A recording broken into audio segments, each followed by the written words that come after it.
do you think if I told you I want to establish a clean needle program in our community? Most people would be disgusted or think that it was enabling behavior. Today we'll be discussing harm reduction supplies and services. Harm reduction is a technique that can be used to reduce diseases like viral hepatitis, HIV/AIDS, as well as unwanted pregnancies. Most of today's information will be coming from the Substance Abuse and Mental Health Services Administration, otherwise known as SAMHSA. Harm reduction is an approach that emphasizes engaging directly with people who use drugs to prevent overdose and infectious disease transmission, improves the physical, mental, and social well-being of those served, and offer low-threshold options for accessing substance use disorder treatment and other healthcare services. Harm reduction services are needed because, according to the CDC, between May 2020 and April 2021, there have been approximately 100,000 deaths occurred due to overdose. Harm reduction has been proven to prevent deaths, injury, disease, overdose, and substance misuse. Harm reduction services can link people to counseling, distribute drugs like naloxone to those at risk for overdose, lessen harms related to substance use, reduce infectious diseases and overdoses, as well as reducing stigma associated with substance use. The American Rescue Plan enabled SAMHSA to start a harm reduction grant program. SAMHSA will be distributing $10 million between 2022 and 2025.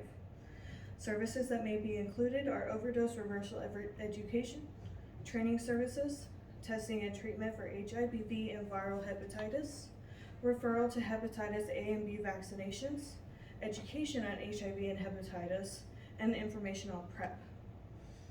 There are also supplies that may be covered by this grant. This includes overdose reversal supplies like naloxone, substance use test kits that includes fentanyl, safe sex kits that includes condoms, sharps and medication disposal, wound care, sterile injection supplies, safer smoking kits, FDA-approved home testing kits for HIV and viral hepatitis, written educational materials, and distribution mechanisms for harm reduction supplies. You can find information for these resources via the National Harm Reduction Coalition's website. If you looked how to gain these resources like naloxone and clean syringes in our area, you'd find nothing. Now, how easily would it be if I began to start a syringe access program? First is checking state law. So Missouri state law states that these programs are not allowed. So let's pretend that they do.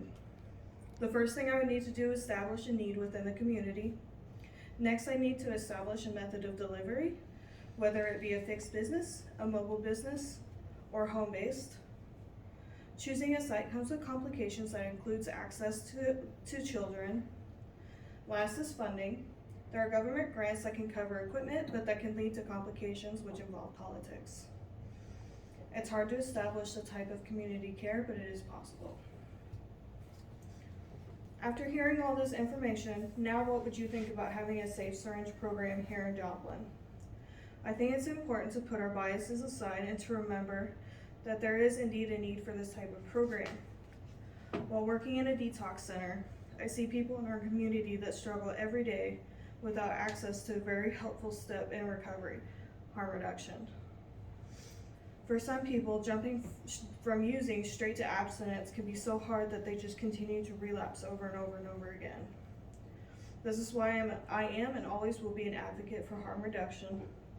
In conclusion, these resources are important and we do have a need for these services. I hope that by spreading awareness of this, it can help people understand that harm reduction is beneficial to those struggling to maintain sobriety.